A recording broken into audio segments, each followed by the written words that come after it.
Welcome to HBO Lax. This is Lizzy Pace. I am one of the two foremost TV, film, pop culture experts alongside Catherine Judas. However, she is living out her European solo trip dream in honor of her 30th birthday. And so today I am joined by the third most foremost TV, film, and pop culture expert, actor, writer, creator of the fantastic one-woman show Bastard, about her inception into this world, Sarah Bonsignore at Pizzy Bon. Welcome. Thank you so much for having me. What an intro. I love that. I could go for that all the time. You should wake me up. I'm going to just, anytime I see you at a party and I introduce you to a new person, I'm going to say that paragraph. I would love that. I would love that. I also feel like the amount of I feel like because most of my credit in life has been just sitting watching TV. So I like having more of these accolades that go along with it other than me just like people might have told you that was a bad thing, but it's actually good.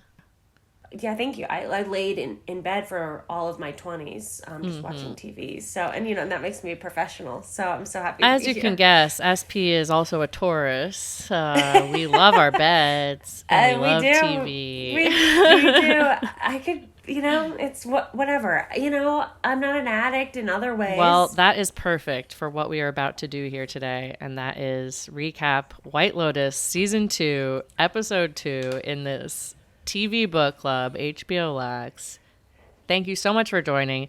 I must say, Sarah is both pregnant and has COVID right now coming to us. So she is. Thank you so much. Really, those are the accolades I would like.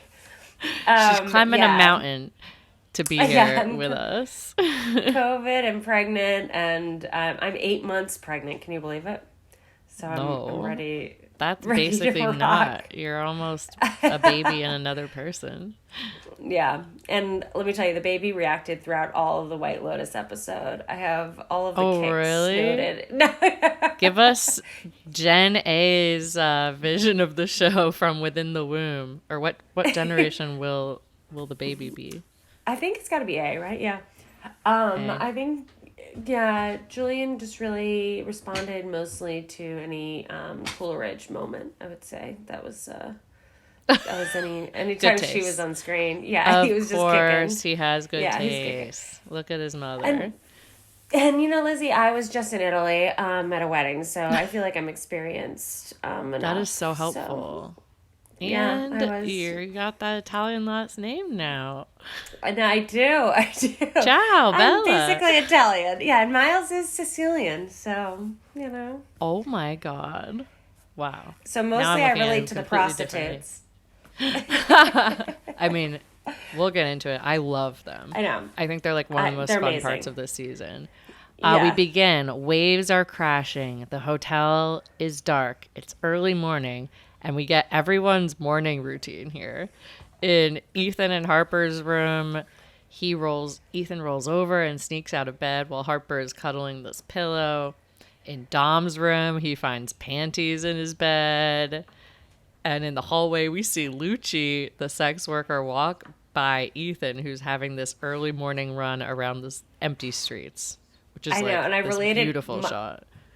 I related much more to the prostitute than the runner. It's the only time I've left the hotel early in the morning. Has definitely been sneaking out of the Roosevelt Hotel with a late night hookup. Oh my God! Then definitely running early. I'll never forget when I was in Barcelona and we would be leaving the night at like 6 a.m. from the clubs, and then there would just be all these people going to work on the train. It was very bizarre. They were used to it. It's fine. It's fine.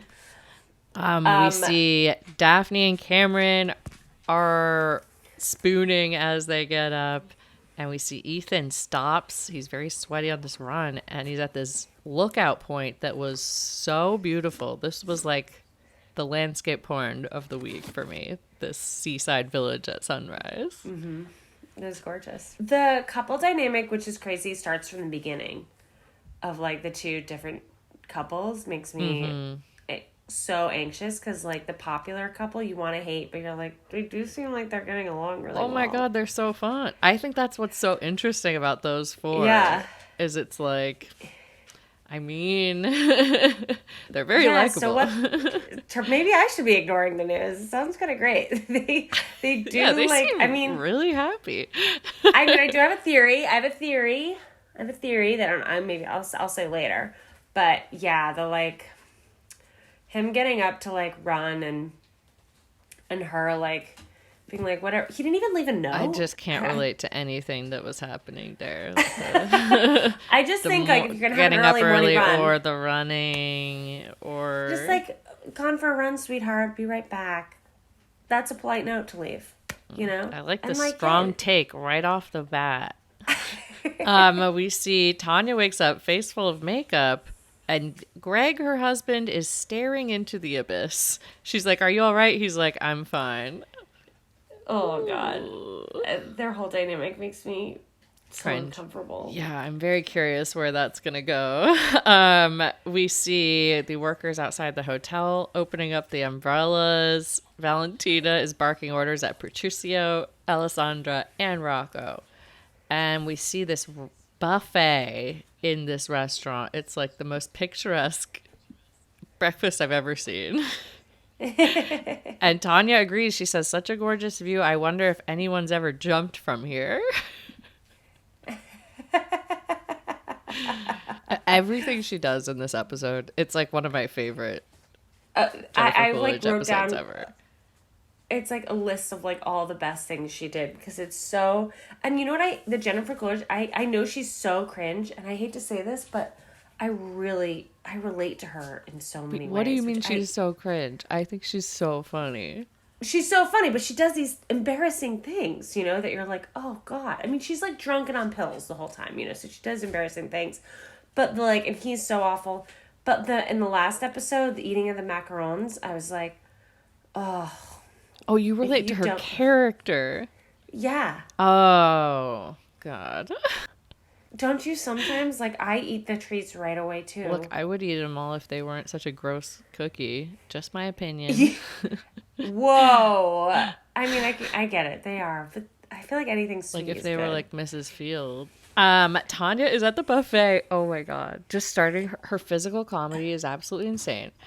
She has too many plates. She's knocking shit onto the ground. She's like, good thing it wasn't glass. But Lizzy, don't you relate to that moment? Weren't you like, that is me sometimes? Oh, yeah. Like, I always get way more plates than everyone. Yeah, and then you're like making a scene by accident, and then you're making it worse, and then you like try to I was like, oh, this hurts because I am her. Oh. Poor Tanya. She no one's nice about it. To the waiter, and she's like, "Do you have any Oreo cookie cake?" I'm like, I was at the same time she's living her life. Do you think that was an ad lib or was that written? It was just too perfect of a line. I don't know. It's so specific. It's so specific because that woman that's like nearly a billionaire, but like is so trashy wanting Oreo cake in the morning is so that's relatable. Great. Yeah, you're like, I'm on my dream vacation. I want cheesecake in my mouth right now. Yeah. I'm in the Blossom Club or whatever. We see Harper has a book for her solo breakfast, but she gets called out by Daphne and sits with her and Cameron, who ask where her man is, and she says he wakes up super early to go running, and Cameron's like, Christ, I hate him. I know, but like that guy's not working out like nonstop. He's that's like, the thing. Muscle. Yeah, like we've seen. I think he was just trying to relate. Yeah.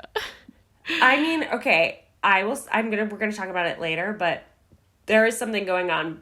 He wants her, right? I assume. Yeah. Based on the scene where he stripped nude right behind her. I mean, I know you guys already talked about that, but that penis. was. I know, that was a shower. I was like, Jesus. It was, I think, a fake penis on top of it. Yeah, I know, but like that's a shower of a fake penis. It was like soft. It was an attention grabber. It was like people are going to put this on Twitter, and they did, and I appreciated it. We see Portia leaves and is like and joins Albie at breakfast. Who is then joined by his father Dom, his grandfather Bert. And Portia's like, oh yeah, I saw you fall at the pool. And he's like, yeah, they need to fill in that grouting.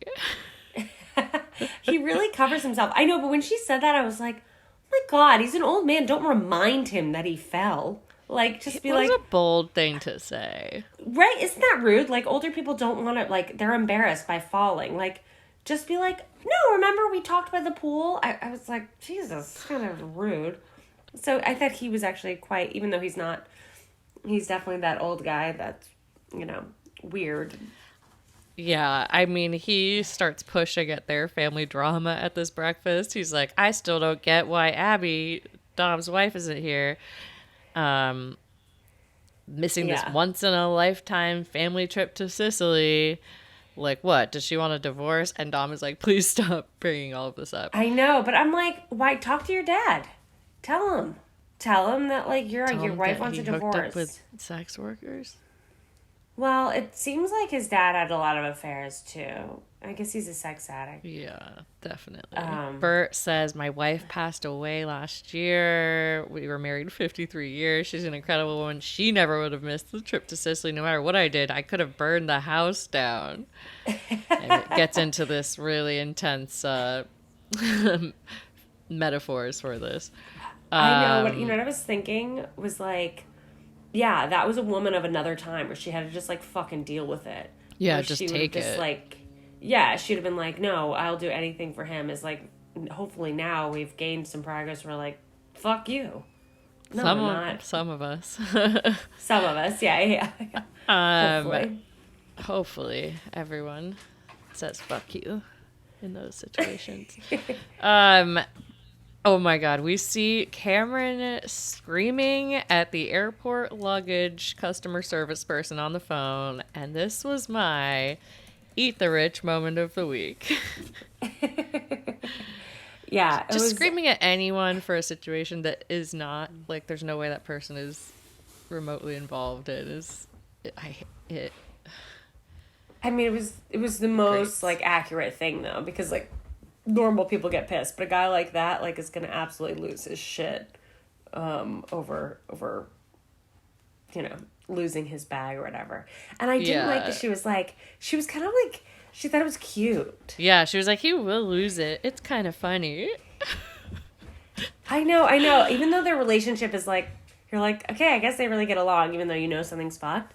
Like, it is, like, weird that you're like, what is actually going on? Because no one is that idiotic. I think we're gonna find out. Yeah, of course, because no one is that perfect. Yeah.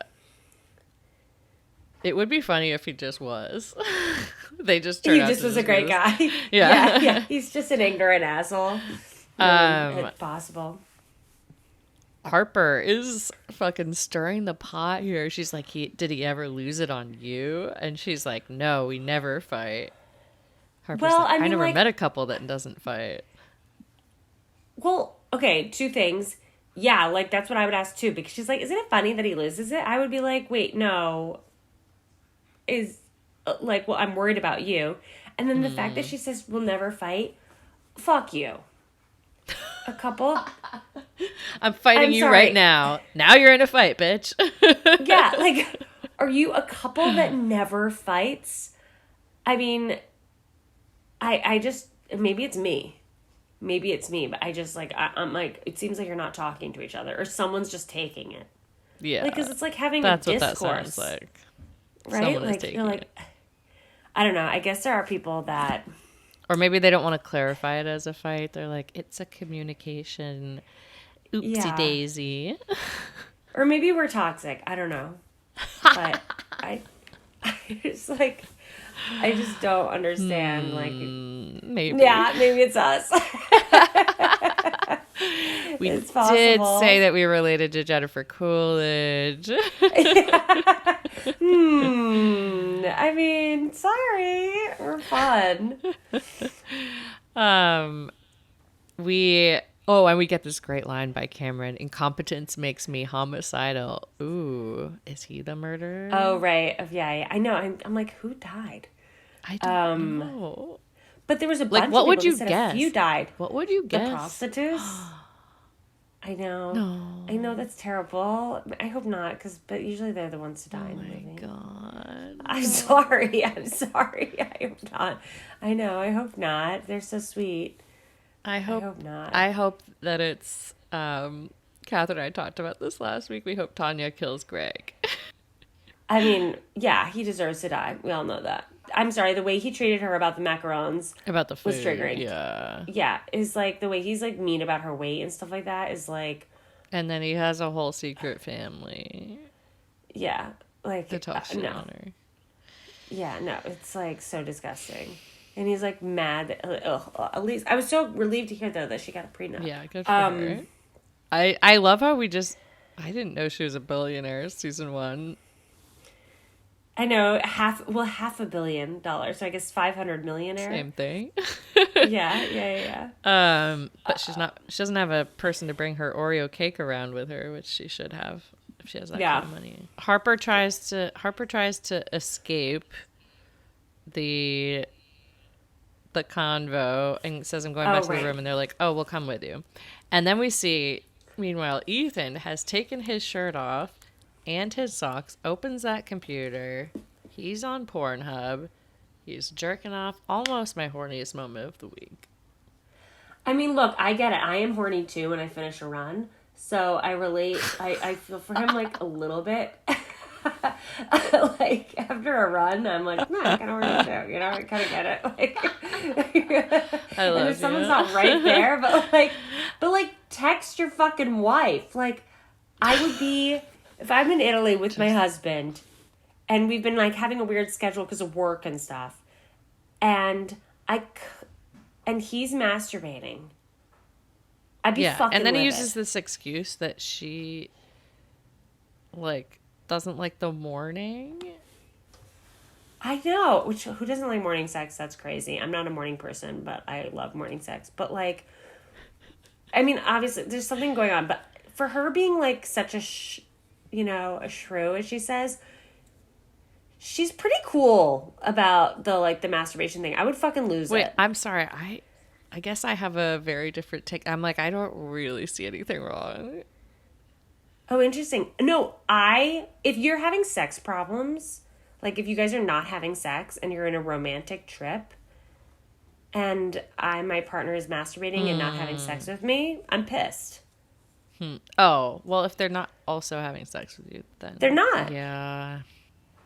They're not. And then she's like, I let me think his finish problem you was, off. And I he's think like, his problem no. was that he, it's not like when she's gone for some, like, outing or something. Like, you're doing it in the public space when she'll be back in it.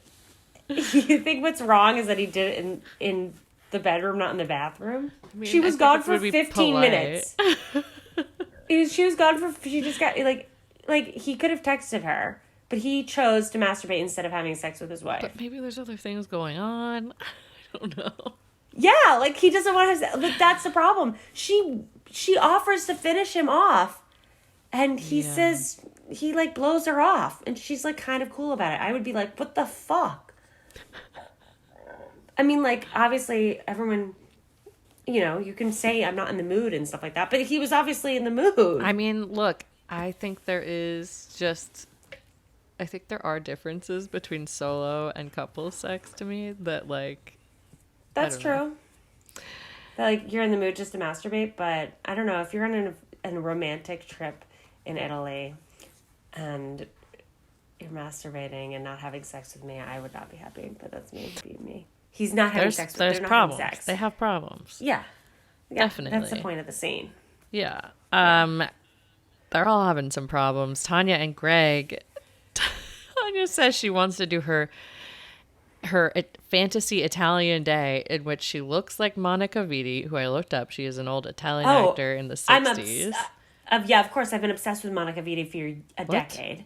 Look at you, fucking television expert, like I said in the intro. She was a film actress. Film expert, etc. Oh, my God. She's like, there's this one movie, I forgot if it's The Affair, but like there's a makeout scene when I was like 24. I would watch this, like, maybe it was my little kink, but she has this makeout scene. It was like when film would like just stay with you and wasn't trying to go fast. Like they're kissing and it's like for like 10 minutes. There's just like she's like making out with this guy on this like beach. She's like, to me, she's like more beautiful than Bridget Bardot. Well, also in this fantasy, her man is in a slim suit and lights her cigarette and takes her for a drive on his Vespa. And then at sunset, they go close to the sea, drink lots of aperitivos, eat big plates of pasta with giant clams. It's really chic and happy, and we're beautiful. Greg says, sounds good to me. And you're so surprised in that moment, right? You're like, oh my God, he's been such a dick. And then he's like, yeah, anything for you. And she's surprised, and we're surprised. It was a great moment, because you're like, oh, okay, I mean, he's making her happy, and she's crazy, so this is kind of nice. Now you sound like Valentina. Yeah, basically. We then get this scene where Bert invites Portia to the son, father, grandfather family day of walking to the Greek theater. And Bert is like, you can't come to Sicily and sit in your room. You have to join us. And with a young, pretty lady, we'll all be better behaved and cheerier. And this was almost my misogyniest moment of the week. Oh, really? That was your almost?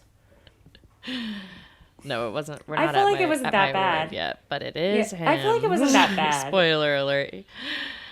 I think like I would have been like, yeah, you probably will be better. I just felt like when there's a friend around a family. Oh, then they'll be better, but not because it's a woman. Because there's.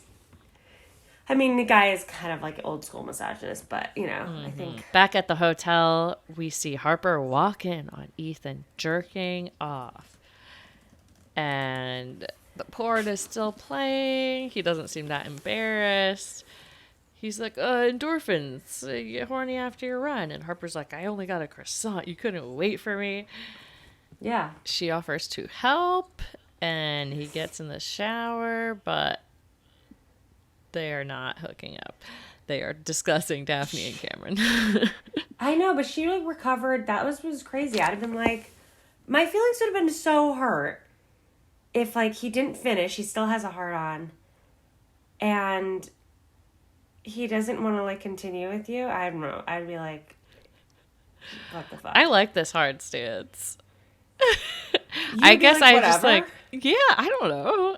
I mean, like, am I living in this woman's life where she's never having sex with this partner? Like, am I myself? What is this alternate reality?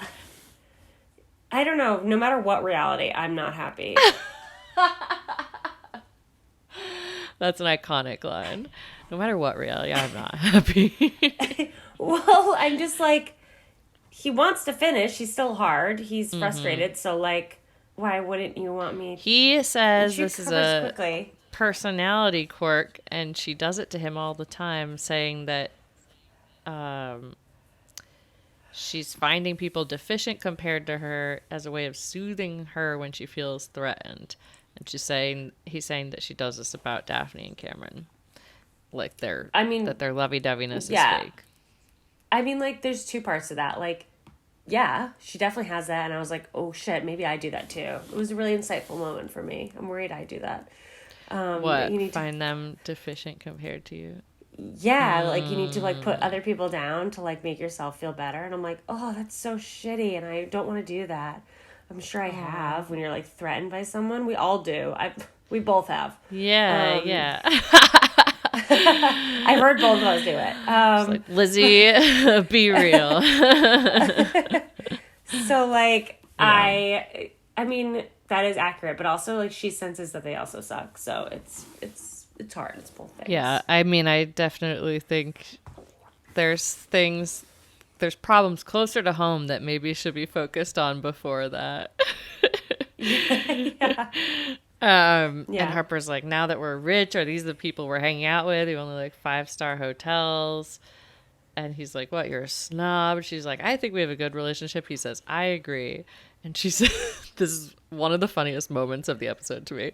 She says, everybody does it. I'm sure they're shitting on me right now, like being like, you're a bitch or you could do better. And they cut to the clothing store and Cameron comes out of the dressing room in this hot, wild leopard outfit, yelling like guapa, and they make out. and they're fun I to feel watch. like I identify with both couples in different ways. Definitely. Me too. But which one would I rather be in this moment? The couple making out in the dressing room. Yeah, even though they are bad people. They are bad people. Isn't They are everyone bad on this show people. is a bad person? That's true. I guess that's the whole idea of the show.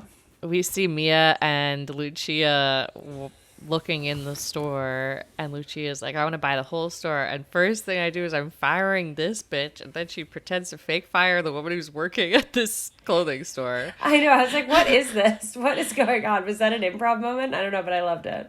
I thought it was like a, what is that movie called? Where the guy with Pretty gets Woman? with the sex worker. Yeah, Pretty Woman. Pretty Woman. And Mia is asking about sleeping with Dom, aka Christopher. And she says he's tense. I'll be his girlfriend for the whole week. Told him about you. He said he'd talk to the hotel about us. And Mia's like, I don't think they're going to let us back in. I threw a drink in that piano man's face. And wow, at that very moment, the family walks out. And Dom makes an excuse to the family and goes and hangs out with Lucci and Mia. Oh my god. Also, like, he's so... I can't believe he would do this. So then he, like... They are like, hey, can we... You know, the hotel's giving us a hard time. Can we stay at the hotel, basically, right? They won't let us in. And so he goes and talks to that hotel lady who, like... She can't be like, they're obviously sex workers. I can't have them at our hotel because we're a 5-star hotel, which I almost thought she was going to. But I mean, this scene was so tense, and she's just like, well, I can only add one to the room. You're all sleeping in the same bed. Like, kind of like making him really spell it out, not making it easy for him. I just can't believe he trusted like strangers with like having access to his like card, like money, like at the hotel. I would never do that. Like, I guess if you have a ton of money. He has a lot of money. I guess he's like some Hollywood producer or whatever. I guess he's also a sex addict. So. Wait, you don't give sex workers your credit card at hotels you stay at? Fucking loser. Not yet. Yeah, I know. I gotta get there one day. One day. Lizzy. I aspire. He whispers to them, don't make me regret this. Don't go crazy. And also, I can't be seen with you, but see you tonight. And we do have this moment where Lucia talks to Valentina as she gives them the hotel cards, and she's like, you're a businesswoman. This is why they made hotels, to make money off the backs of girls like us. I was like, that's a beautiful sociology moment. Yeah, it was. She was like, I'm aware of what's going on, okay? I'm not an idiot. I kind of feel bad for the bitchy hotel manager. I really like her. I think she's like very fascinating to watch. She's a good actress. We see now Daphne, Cameron, Harper, and Ethan. They're talking about how they love Venice and where to stay there. And then, where did you go for your honeymoon? And Harper's like, we went to Puerto Rico. Ethan's like, half of her family is Puerto Rican. And then they discuss like, oh, we should go there. It's never been on our radar. It's just like this. Oh, yes, the tension. I know they're doing a really great job with the tension. We were like, oh, this is the last conversation I want to be in of their being so uncomfortable. Yeah, when are they all gonna hook up? You know, those split room is gonna happen. That door is gonna open. Yeah. Oh, God, and that guy, his name's Cam, right? The beefy one. Even though he's hot and stuff like that, I would hate him. I know he's the guy that I would hate. I would have a really hard time with. Yeah, I could see that. Obviously, he's an asshole, but like... Yeah. He's like... And like, he's like a misogynist, too. I mean, the undressing with no consent was not for me. I think it's also just like the way super weird. Can you ever imagine any of our guy friends doing that ever? Can you ever imagine? Like, not in a million fucking worlds. But like, No. I can't imagine. But the way he like, his like wife is like, their dynamic is like really, even though it's fun and stuff like that, I think he like is misogynist. I mean, he didn't do the worst thing in the world, though, which is jerk off on his vacation without his wife. Well, I mean, it's kind of shitty. So who's winning in your book? Yeah, he at least is fucking his wife.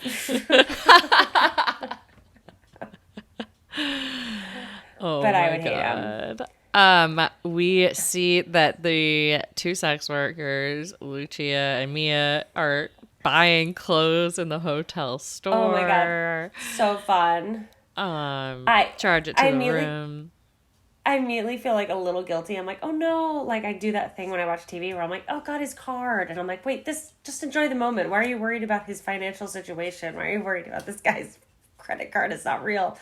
But I got a little worried. About his credit card bill, and then also like their whole dynamic is like just makes me feel like even though I wasn't a sex worker, but it made me feel like what I was like with my friends at 14, like going to a hotel. They just like feel like 14-year-olds. I know they're not 14, but like just like having fun and being like, I would love to just have a credit card in a hotel. Just be like, oh my god, and the outfit that Lucia buys when she's sitting outside at the swimming pool, I was like, she looks stunning.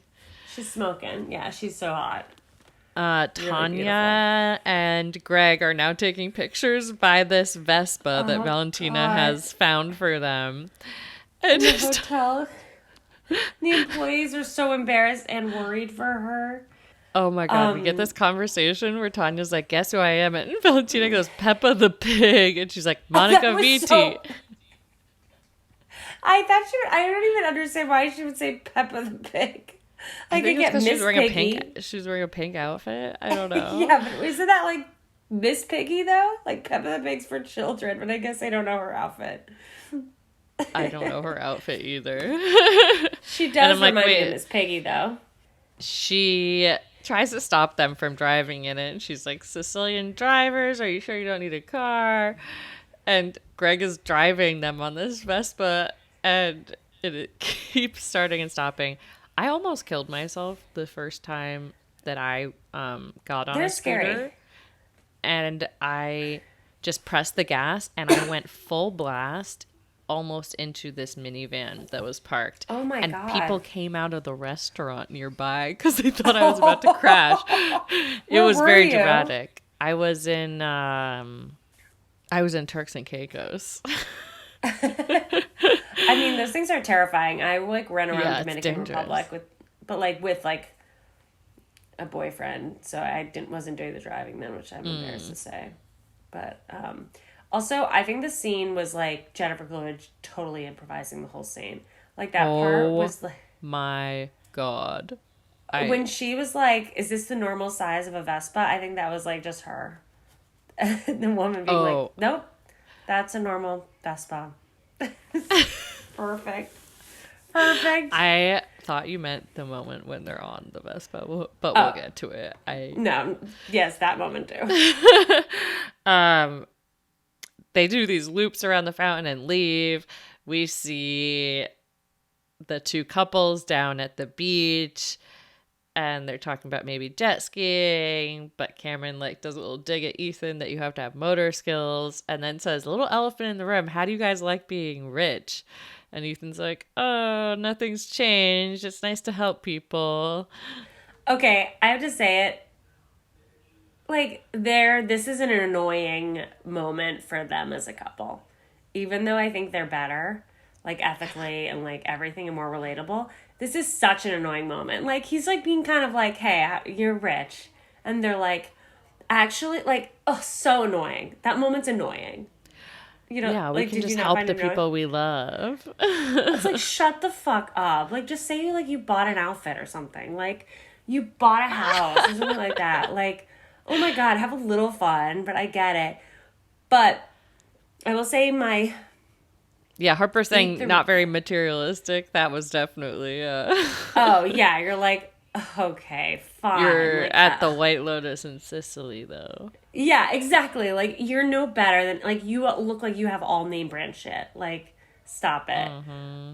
It's not like you're, like, getting your PhD in communism. Like, grow up. But I guess she's an employment lawyer, blah, blah, blah. But, my eat the rich moment is Cam's response, though. What was his response? Beefy cake is Cam, right? Yeah. When he's like, we also give a lot of money, because I get it. They're like, hey, you're calling us shitty. But then when she says, when she's like, yeah, I spend so much money when I get drunk. And he's like, oh my God, so much money. She's like, I just see all those like babies and like sad people and like all these horrible things. Like, I just like have to give them to you, because like people are really messed up, was my eat the rich moment. Just so bad. Just like thinking they're so fucking special, so amazing. And like that, like they are like, oh, and that the moment that they're the most charitable is when they're fucked up. Yeah, it's that like so she disgusting. gets blackout drunk and donates to charities. Yeah, as opposed to guilt. like buying shit. Yeah, not being like, hey, like it was just like, oh, this whole moment. But it was cringy on both sides. Yeah, Cameron says we're not just materialistic pigs, despite what you may think. Harper's like, I don't think that. I'm going for a swim. Oh my God, we see this gorgeous shot of the Greek theater where the Bert, Dom, Portia, Albie crew are, and Bert sits down and Portia gives him water and he calls her Kara, his granddaughter's name, and then he's like, why isn't she here? He is not letting this go with Dom. It hurt my feelings. He's like, okay, you tell her the next time you see her. And then he tells this story. Hades raped Persephone right around here. He burst through the earth and raped her, dragged her down to the underworld. Demeter forgave Hades and he raped her daughter. Whatever you've done can't be as bad as that. Jesus fucking Christ. I know, I was like, I feel like if I was Portia, I'd be like, okay, we were talking about like real people a second ago. We were like, this place is so old. And then you're talking about like Greek mythology. Like, well, there were really Greek people that did rape. We could reference those people. But weird to go to the mythology right now. But I guess he just was like really wanting to talk about this mythology story that I always hate. I love Greek mythology. And then I'm always like, ugh, they always have to put rape in there. And I'm like, yeah, there's so much. But I love Greek myths. I know. It's like, I really, really was into it in high school. But then you're like, they had to... But I guess it was just part of the culture. Yeah, I guess it's just part of like all cultures. Yeah, just like, destroying women. Unfortunately, if you haven't voted, please go vote. Go vote. Today. 2 days. I'm voting tomorrow. Don't yell at me. Oh my God. I always drop my thing off. Okay, Daphne. Yeah. No, I always, to be fair, I have COVID. No, I am just joking around. If you want me to pick it up, I will. I can have Miles do it. But that's sweet. Yeah. Let's make Miles do it. Yeah. We see Cameron grab Harper's foot underwater. Had to do it, sorry, he says. Like a 14-year-old teenager boy flirting mood. Yeah. But like, definitely into her. I was like not sure before if he was just like fucking with her, and then I was like, oh my God. And there is like tension between them. Like, and I know she hates him, but I think a little bit of her likes it. Oh, definitely. Weird? Like, I can kind of see them fucking. Absolutely. I think they're going to. Okay. Yeah. I don't like, because they like hate each other. Yeah, but she like didn't react as negatively to the stripping incident. Here she is Yeah. like, I like you both. I don't know. There's just like a sexual tension there. Yeah. All right. Can I tell you something I did that was really terrible in my life once? Okay. Well, it wasn't terrible, but I was really hamming it up. I was meeting this guy that I used to hook up with. We were now friends. It was in New York. And it was a bunch of guys in suits. I was like, we were 27. They were probably all like around that age, or maybe they were all suit guys, though. I get Finance tricked by bros, suits. Yeah. Okay. So they're all That's suits. how this goes. No. It doesn't how it goes. I'm just really feeling myself. I'm like talking Jennifer my Coolidge. mouth. Yeah, I'm talking my mouth. I'm like being kind of a dick, like I'm having a good time. I'm the only girl, like I'm having a real good time. And this one guy across the table, he really hates everything I'm saying. He's really going after me. And like now it's like kind of becoming heated. He like is talking so much shit towards me that I did something that I think I'll never do again because it got such a big reaction. I was like, look, if you want to fuck me, just go ahead and say it. And he was like a shade of white. That is so funny. And we were having like a political fight. Like he was getting pissed. And then someone is getting pissed. And you're like, I get it. You like are obsessed with me. And like you want to have sex with me. I get it. You don't have to get so mad. Oh my God. He got so mad. It wasn't really appropriate to me. But he was being an asshole. To be fair, he was being an asshole. Experimental life strategy. Yeah. But that's the tension that I'm feeling between these Did you end people. up having sex? No, he left. I never talked to him again. I barely remember his face. Maybe not a good strategy for romance. No, I wasn't actually trying to do it. The guy was being a jerk, but I knew it would piss him off more. Thank you for sharing. Yeah, you're welcome. I'm sure I've tortured people as well. He was being a jerk, is what I'm saying, though. So, if he wasn't being a jerk, I would never have done that. It's like a mean thing to say. Yeah, moral. But, yeah, they have that tension going on. We cut to, after that little sexual tension, some not sexual tension. Tanya and Greg riding on this Vespa, and Greg is like, release your grip a little, I can't breathe. And she's like, we're in a James Bond movie. Dissociating some more. I know. The tension in this episode is so amazing because I was so nervous. They're going down these giant hills. I'm so nervous they're gonna like fly off of it. It's not like a little trip around an island. They're like on these like crazy hills. It's so pretty. And then the best moment of the episode is about to happen. Yes, I think I know what you're talking about. Yes. We cut to Mia and Lucia at the pool. Mia's like, you look rich. Lucia's like, thank you, you too. And Mia hides behind sunglasses as she sees the piano man come in. And she and Lucia are drunk, and they sprinkle each other with beverages. They are having the best day ever. And then we see Tanya on the Vespa. You can say it. And she starts kind of, coughing or choking, and he's obviously like, hey, stop it, stop it. And she's continuously in her most amazing Coolidge way of like becoming more emphatic and more like demonstrative of this choking that you're like, oh my God, they're really gonna fall. And then she's like, there's a bug. Sorry, I'm choking now. There's a bug in my mouth. Don't choke yourself on the soup. Miles. There's a bug in my mouth. And she's like literally almost falling off of this motorcycle because she's like choking. And it's a brilliant moment. When she starts, she starts trying to finger around in her mouth, getting the bug out. And she's like, it's fluttering around in there, which doesn't seem possible. And she's gagging, and I was like gonna piss my pants here. It was, her physical humor is 100%. Yeah. The funniest shit ever. And you don't know if the bug is real or not. You don't know if she was just disassociating and it's just her tongue. Yeah, exactly. She just took too many meds. Pretty brilliant. Oh my God, so good.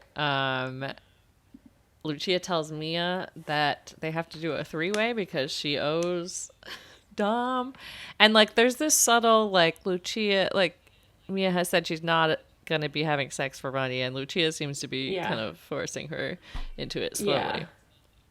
I know, And which I was like, oh, you don't owe anyone anything. That sucks. But she didn't seem too upset about it. no. She then talks to the piano man and says she's not mad. For the record, I'm not a prostitute. I'm a singer. Let me play a song. And she convinces him, and she sings a song in English that is, the chorus is, the best things in life are free, and people applaud her. I couldn't tell. I was like, I couldn't tell if she was going to be a good singer or if she was going to be really bad. Yeah. I think they chose good, but it could have been really funny if she was bad. Maybe that would have been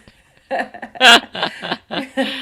She was good, but like I it took me a while to figure out. I was like, is she supposed to be good or bad?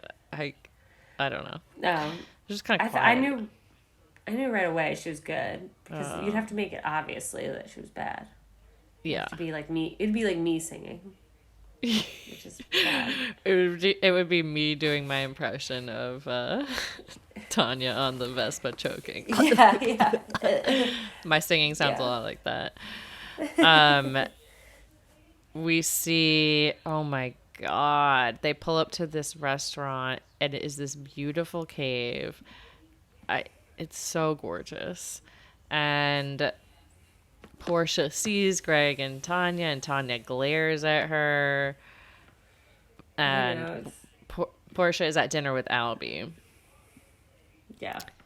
Any of us old assistants are all traumatized from any of these like assistant glares.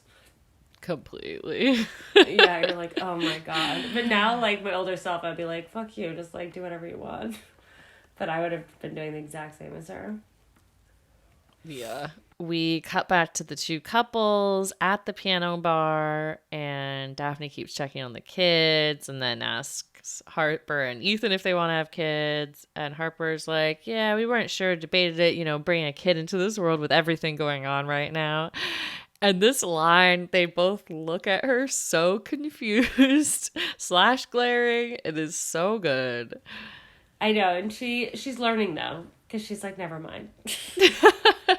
I mean, they're just so ignorant. It's perfect. But I will say that like them of him then going into that they like their sex lives are not matching up, and that's why they haven't been able to get pregnant yet. I was like. Mm-hmm. I would be, like, livid. Yeah. Like, are you kidding me? You're going to tell this other couple? Like, that is such a private thing. The jerking off, whatever. But this part was not okay with me. This was not your okay. This crossed my line. Yeah, it was very strange and going to that detail, I'm more of a morning sex person. I don't know. And Daphne says it's hard to sync up sometimes. She's like trying to relate to them. She's like, especially with kids. I love them, but it's stressful for me, not for him. And then she tells this story about her emergency cesarean. They couldn't find the baby's heartbeat. And Cameron says her guts were all over the table and they were looking for the baby in it. You realize how much you love somebody.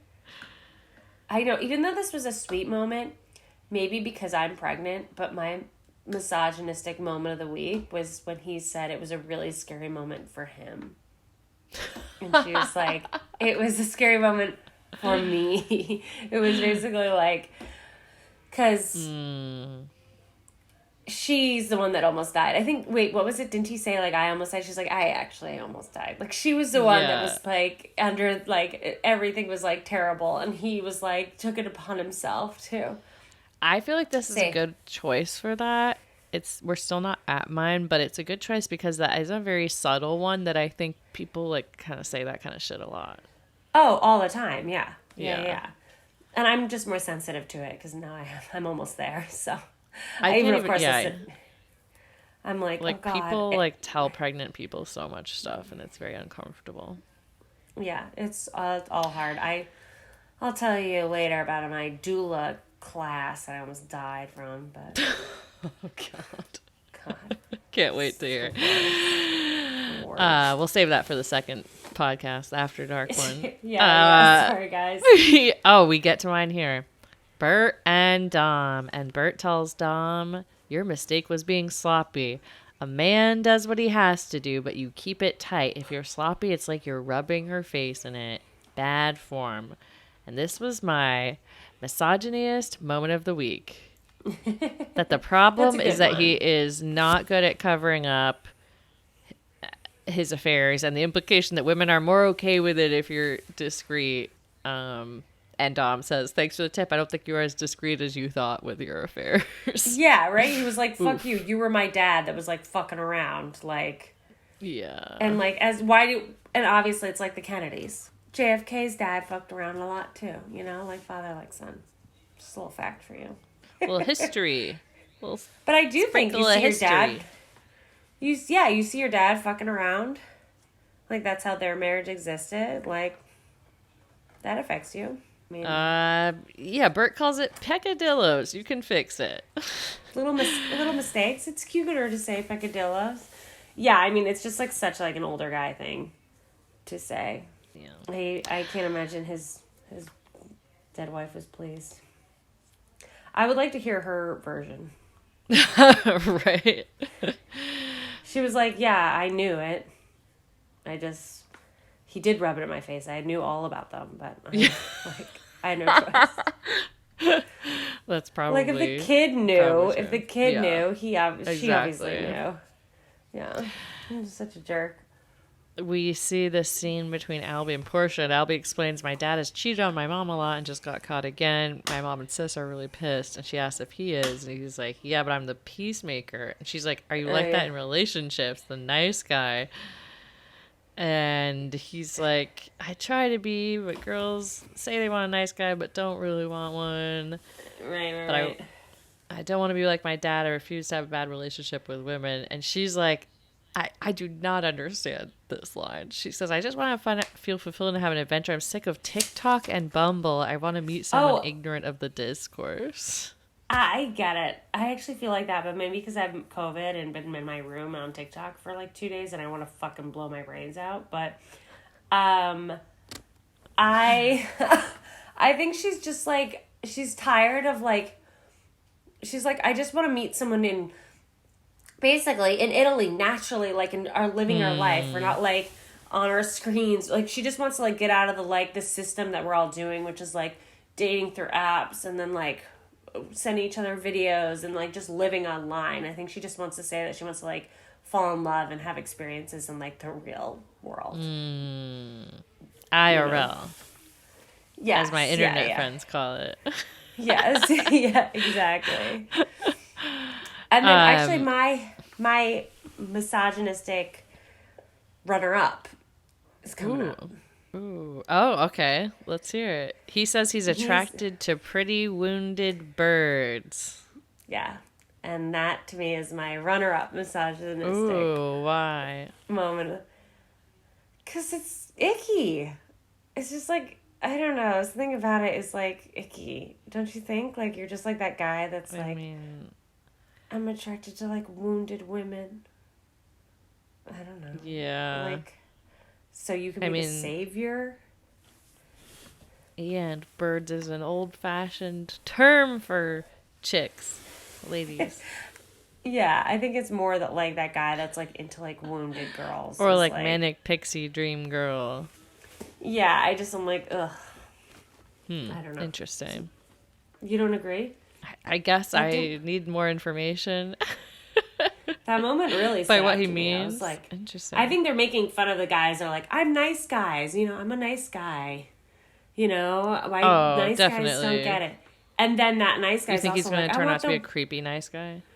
No, I think he means he's just like a kid that like is in a misogynistic world. I don't know. We'll find out. But I do think him being like, I'm attracted to like wounded women is like, okay. I feel like it's like trying to be like a poet or something. Oh, interesting. That's bad too. But maybe not. Maybe it is toxic. Yeah. Oh my God. This was the first moment that I had to rewind. Tanya slurps up a spaghetti noodle. And And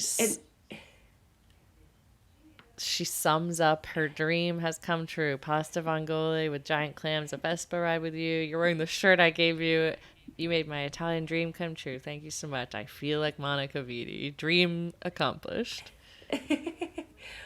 my horniest moment of the week was when she slurped it up.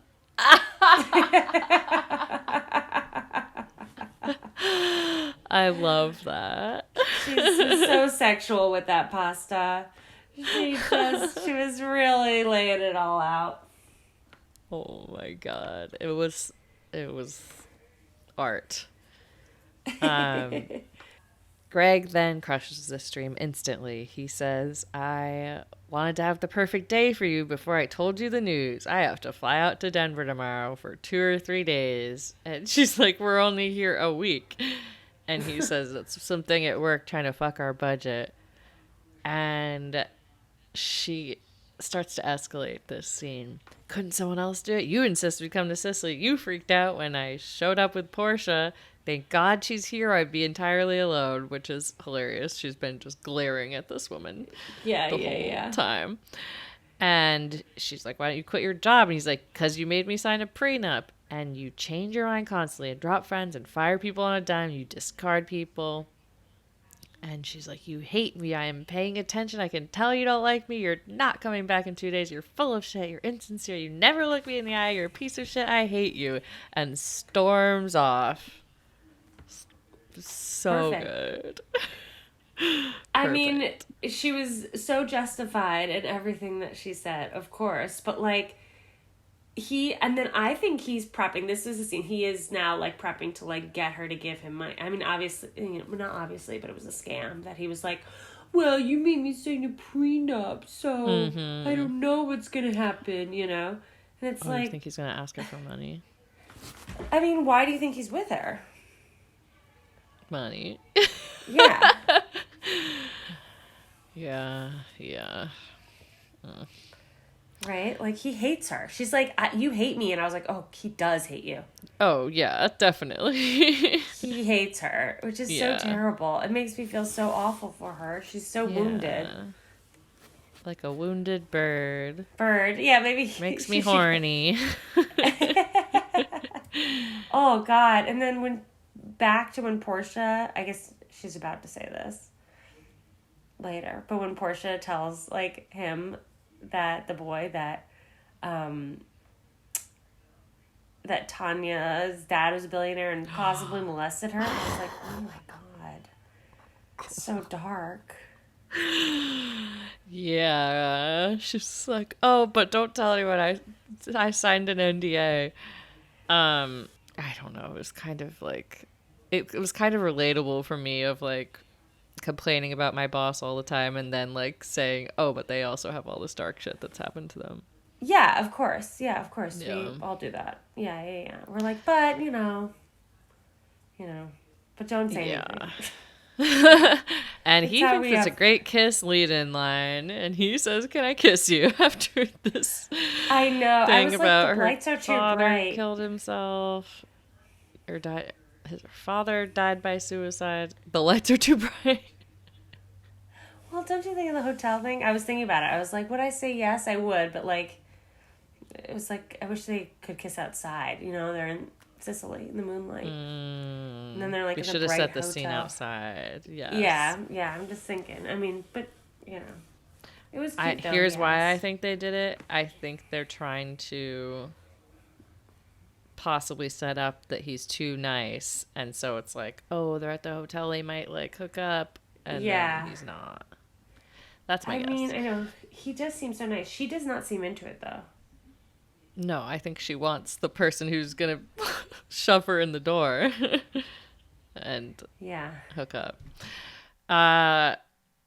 We see Harper and Ethan, and Harper says, I'm sorry for being a shrew. I feel like I'm ruining the trip for everyone. I feel like we're LARPing as rich people. I don't want him rubbing off on you. I don't like the way he alpha dogs you. And Ethan is like, no, you're not a shrew. He doesn't alpha dog me, but he used to. And Harper's like, is that why you came here, to rub your success in his face? I thought that was kind of a cute moment.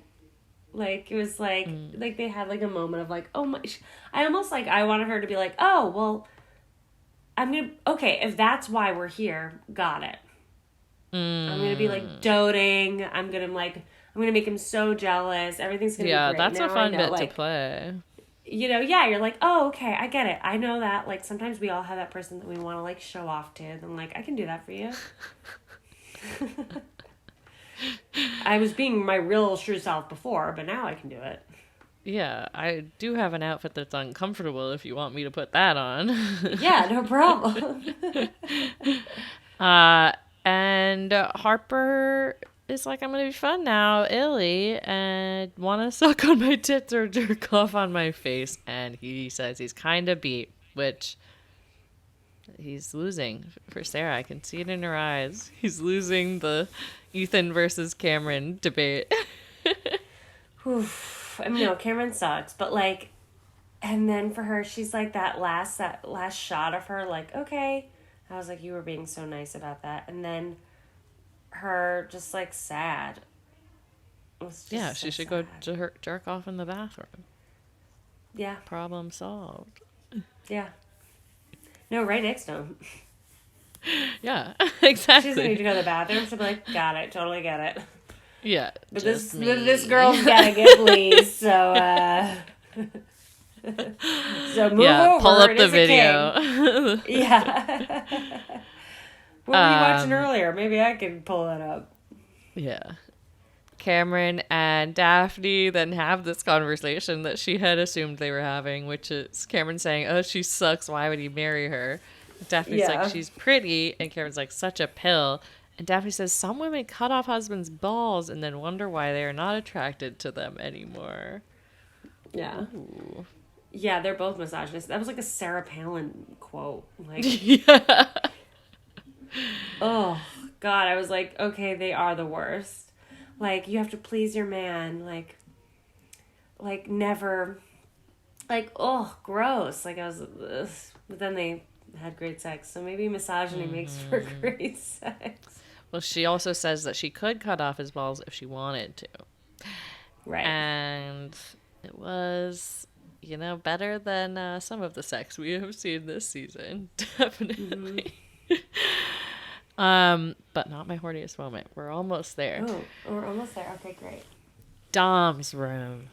Lucia knocks on the door. We had a great day. Wanted to thank you. And he says, I'm having like a guilty conscience. You're lovely. And she's like, you don't want me to come in? And he says, I have a problem. I'm a sex addict. It's a real issue. I need to get a handle on. And Lucia's like, but my friend is here and she wants to thank you too. Yeah, too much. He can't handle it. It's too much for a sex addict. Two young women. No, not for a sex addict. They can't handle that. It's like a Butterfinger and a Hershey's. If you're a food addict, I guess. I'm just trying to imagine. Experiences. Yeah, I'm just trying to imagine my food. Like. Yeah, what could I not say no to? Oh, popcorn and ice cream. We don't see if they come in, and we cut to Bert's room, and he is watching this old movie, and the man in the movie says, in Sicily, women are more dangerous than shotguns. And then you can see that he hears the next room where Lucia and Mia are pouring drinks, dancing to music. Dom is he watching The Godfather? I don't know what movie this was. I was going to say, was that Monica, whatever her face is? No, I don't think so. Dom, he doesn't even look happy. He's like drinking, half his shirt is off. He's looking faded and sad. And then he pops champagne, and Lucia gets naked in the hot tub, pulls Mia in, and he brings the champagne in, and they all hook up. Then he looks happy. This was my horniest moment of the week. I mean, the naked person in the hot tub. It is the horniest. Yes. It is the actual horniest. There's three people. Well, Catherine and I have different definitions of horniest. For me, it's like when the show is the horniest, and for Catherine, it's when she gets the horniest watching it. It's very Catholic of her. That's interesting. Super Catholic. That's a horny moment though. I can imagine that would be a moment to get horny though. It's like people fucking. I guess me. I go for more of the Ethan Solo, but whatever. Yeah. I mean, Tanya with her pasta was not making me horny, for the record. Oh, That's good to be clarified. That wasn't. Yeah, just to make everyone know. And and they show Mount Etna erupting after this. They do. threesome. I missed this. Yes. Oh my god, I missed explodes. this. Wow, I must have already tuned out. Wow. Well, they're just did you you know, see a little there's on one the more nose. scene? Oh yeah, I must have then. Maybe I just missed the mountain. Well, it was a quick shot. Tanya gets out of the bed and sees Greg on the phone on the balcony. And on the phone, he says, "She's clueless as usual. I'll be home tomorrow. Call you when I get in. I love you too." And we slowly pan out to see Tanya looking out of her window from behind. This is my question. Could she hear him? I assume she could hear him. Oh, well, I didn't know. Wait, I don't know. What? No, I think she could hear him. It seemed like she couldn't hear him when she was looking at him first. This is just me making up sound barriers. I assumed... Well, I did wonder, but then I was like, it's the tag of the episode. I feel like she has to be hearing it, but maybe it's just the reveal that it's just to us. I don't know. I don't know. Like, she's glaring at him pretty intensely. But he was talking so softly, and she's inside and he's outside. It seems like it could be hard to hear. But I don't know. Yeah, maybe you have thick seaside glass. But I hope she heard, for her sake. That is it. We see the promo. There's going to be tarot next week, so I'm glad Catherine will be back for that, so she can give us the full rundown. Yeah, very good. She's back. Sarah, thank you so much for recapping this episode with me. It was an absolute joy. You have to come back. So happy to be here. I'm so happy to watch. I'm so happy to be part of it. I'm so happy to get to discuss your highlight of TV rather than all the drudgery that you've had to watch during COVID. Just this was the highlight of my TV drudgery. So there's a lot of bad shows out there and I keep finding them, but not this one. Not this one. And there's going to be edibles next week. And that famous line from the promos, "Let's fun," which I love. Ooh. I'm excited for it. Thank you, Lizzy, so much for having me. It was a ball, even though I'm sick and pregnant. I was so happy to be here. Oh my God. You're still at the top of your game. No question. Where can people find you? What you can find me on Instagram at PetsyBon, PetsyBon. Probably could have gotten something better spelled, but whatever. And yeah, that's where you can find me. Awesome. Thank you so much for joining me. Thank you for having me. Love you. Allora, love you. Allora.